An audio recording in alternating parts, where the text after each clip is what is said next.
Maybe a good idea to remove the covers. It's not so difficult. There are several of them. This is a brother. I'll do a separate video to remove the covers.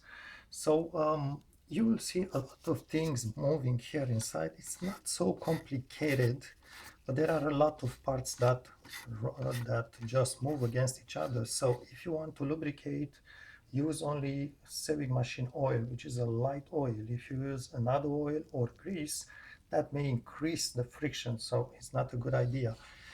We do have the motor right there behind, and if you need to remove the belt, you will need to remove the side cover here. It has one screw at the top. For brother, these are flat screwdrivers. One screw here, then you want to remove the center screw.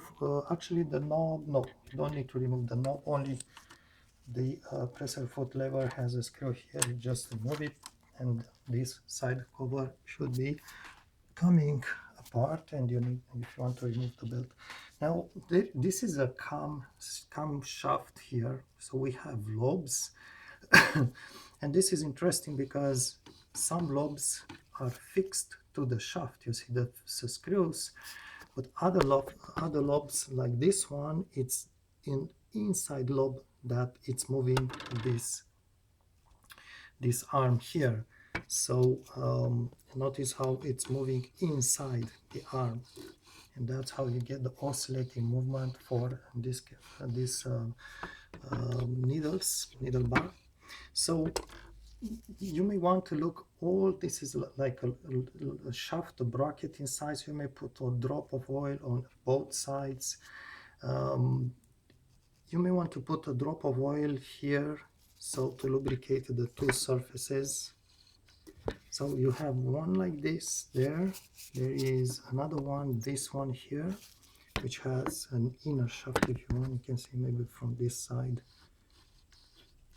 So there is one, two, there is a third one which is hidden.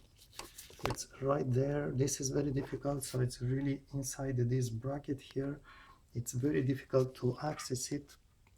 My recommendation is to use just a long piece of oil, and while you use, just take a droplet of oil and just reach inside. Careful not to smell too much on the bottom. So there is a third inner shaft like this, and let me show you perhaps what's connected to what. So basically we have this lobe here, this one, which has a sort of ball joint, a sphere that's moving. There is an arm going to the bottom, and that sphere is oscillating this bracket for the track. So that's what's moving it.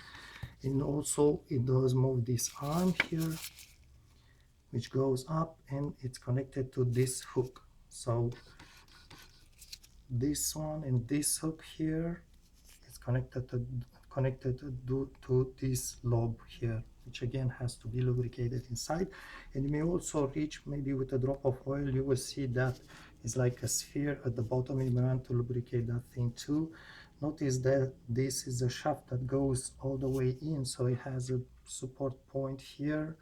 There is another one at the rear of it. Now this lobe there goes up, and the needle bar, that's what's moving the needle bar. You obviously have several joints there you may want to lubricate. Then if we look at the left side of the machine, let's try to close it. It's not so easy to film this area. On this side of the machine we have again a few lobes, of which this one, the second one, the middle one, it's connected through a bar which goes right there underneath. And this one, if I'm not mistaken, it's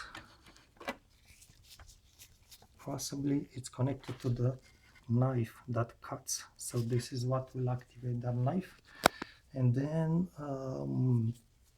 we do have another shaft here, which is also has an inner core, and this shaft is connected at the rear to this bar here, which are the presser foot. So there is two bars, one in front, one the rear, each for one of the two presser foots. One actually feed dog, we have the rear feed dog and the front feed dog. feed dog, and both may move separately, and the front one actually can move faster than the rear one, up to twice as fast. So you may want to check those linkages. And also one of these linkages inside is going to feed the second hook here. So that's just about the way it works. Maybe give you a spin. So this is from the side view. Let's just power up.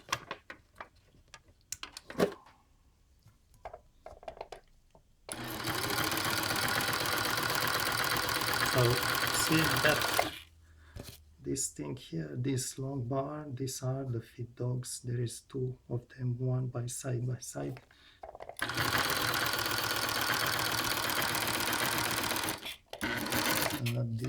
This is the cut, the knife.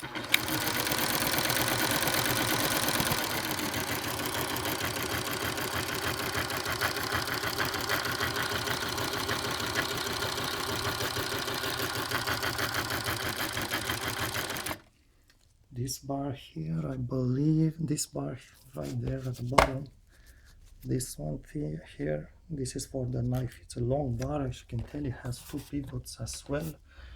Try to rotate it. Let's look at the front.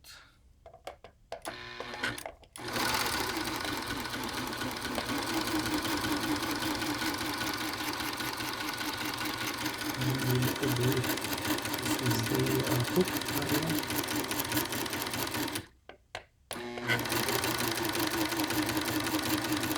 This is the knife here.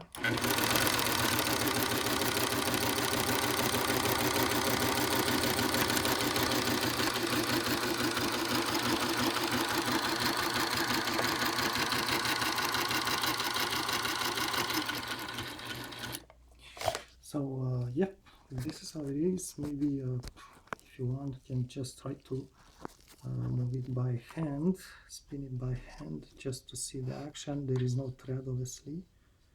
The action of the two hooks.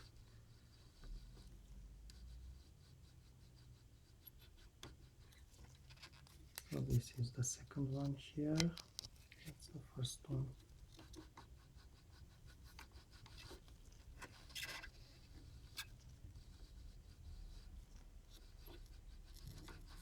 And notice also the cutter, which moves up and down. And the cutter has two pieces, one mobile and one which is fixed. That's how it cuts the fabric. So again, you have several points which I recommend putting a drop of oil here, a drop of oil at the top of the needle bar, and at the top of the bottom bracket.